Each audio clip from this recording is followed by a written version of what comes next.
বাঙালি খানায় সবাইকে স্বাগত জানাই। আপনারা তো অনেকভাবে ইলিশ মাছের তেল ঝোল রান্না করে খেয়েছেন। একবার আমার মতন করে সহজ পদ্ধতিতে আপনিও শিখে নিতে পারবেন ছোট ছোট টিপস সহ। তবে আমি আজকে এখানে কিভাবে মশলা ছাড়া ইলিশ মাছের তেল ঝোল রান্না করলাম, চলুন সেটা একবার দেখে নেওয়া যাক ভিডিওর মাধ্যমে। আশা করছি আজকের ভিডিওটি ভালো লাগবে। সকল বন্ধুদের কাছে অনুরোধ করছি সম্পূর্ণ ভিডিওটি দেখার। এতটাই সুস্বাদু হয়েছিল খেতে, আপনি একবার রান্না করলে বারবার রান্না করবেন। গোটা গোটা ইলিশ মাছ খাওয়া হয়ে গেলে যে ছোটোখাটো টুকরোগুলো পড়ে থাকে অথবা মাছের যে অবশিষ্ট টুকরোগুলো থাকে সেগুলো দিয়ে আজকে আমি মাছের তেল ঝোল রান্না করব। বেশ কিছুটা সবজি, বেগুন, আলু আর বেশ কিছুটা নিয়েছি কাঁচকলা। হাফ চামচ লবণ আর হাফ চামচ হলুদ গুঁড়ো বেশ ভালো করে লাগিয়ে নিতে হবে।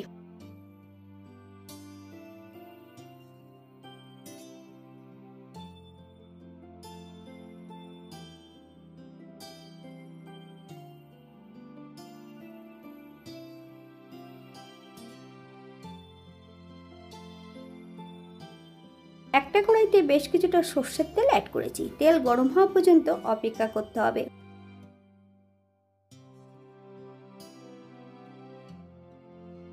এই পর্যায়ে এক এক করে সম্পূর্ণ মাছগুলো ভেজে নেব।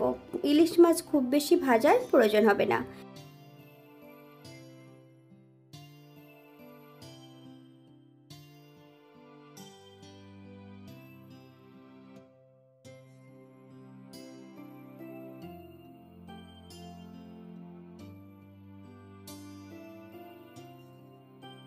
এই পর্যায়ে ইলিশ মাছের টুকরোগুলো তেল থেকে তুলে নেব। আপনারা এর থেকে কম বেশি ভেজে নিতে পারেন। একই তেলে আমি দ্বিতীয়বারও ভেজে নেব।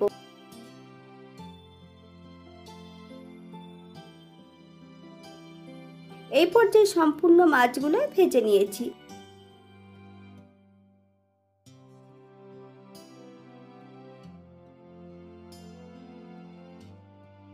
অল্প তেলের মধ্যে আমি ফোড়নে রেখেছি হাফ চামচ কালো জিরে, হাফ চামচ রাঁধুনি।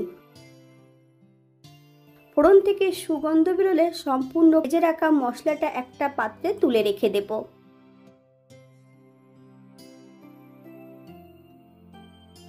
বেশ আর একটু সর্ষের তেল অ্যাড করে সবজিগুলো ভেজে নিতে হবে। বাঙালি রান্না ঘরোয়া উপকরণ দিয়ে আপনাদের যদি রান্নাগুলো পছন্দ হয় তাহলে চ্যানেলটি সাবস্ক্রাইব করে দিয়ে পাশে থাকবেন। পাশে থাকা বেলটি বাজিয়ে দেবেন, নইলে নিত্য নতুন রান্নার নোটিফিকেশন পাবেন না। আমার এই চ্যানেলে বিভিন্ন ধরনের আমিষ নিরামিষ রেসিপি দেওয়া আছে। আপনাদের যদি পছন্দ হয় তাহলে চ্যানেলটি ঘুরে একবার দেখে নেবেন।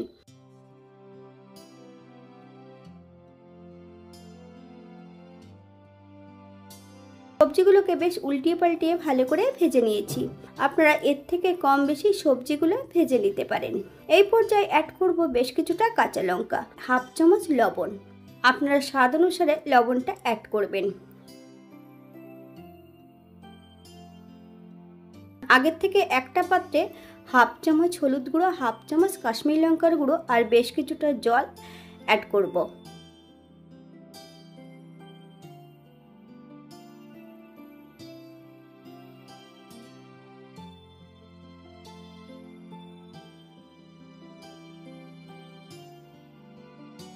হলুদ গুঁড়োর মিশ্রণটা এই পর্যায়ে অ্যাড করে দেব।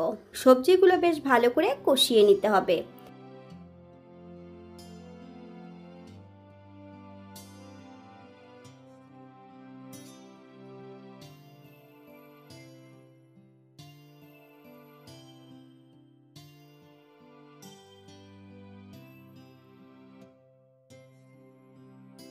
এই পর্যায়ে অ্যাড করব গ্রেভির জন্য 1 কাপ জল। আপনাদের যতটা গ্রেভির প্রয়োজন আপনারা ততটা জল অ্যাড করতে পারেন। ঝোলটা ফোটার পর্যন্ত অপেক্ষা করতে হবে।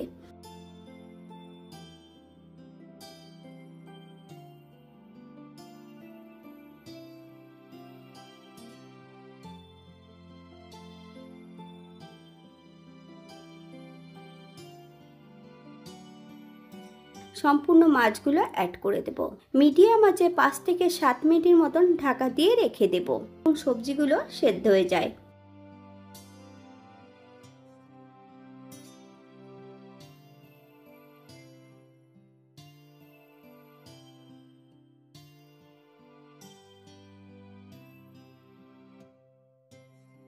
এই পর্যায়ে একবার চেক করে নিতে হবে যে সবজিগুলো সেদ্ধ হয়েছে কিনা।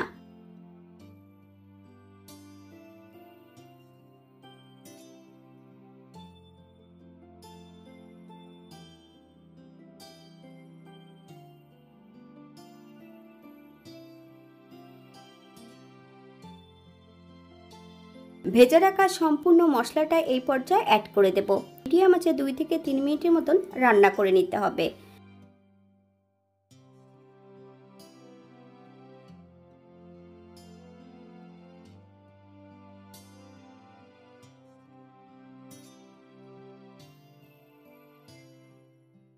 গ্যাসের ফ্লেমটা অফ করে দিয়ে 5 মিনিটের জন্য স্ট্যান্ডিং টাইম দেব, তারপর সার্ভ করব।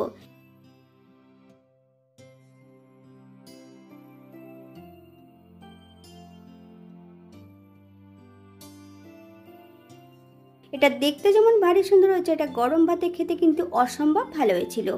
আপনারা বাড়িতে একবার একই পদ্ধতিতে বানিয়ে নেবেন।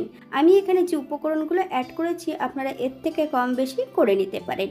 আপনারা যদি পেঁয়াজ রসুন বা অন্য মশলা যদি পছন্দ করেন তাহলে অ্যাড করতে পারেন। আজকের ভিডিওটি এই পর্যন্ত। সবাই সুস্থ থাকবেন, ভালো থাকবেন। অন্যদিন নতুন রেসিপি নিয়ে আপনাদের সামনে আবার আমি হাজির হব।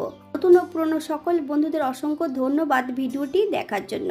হাতে যদি সময় থাকে তাহলে একটা লাইক, কমেন্ট, শেয়ার করবেন।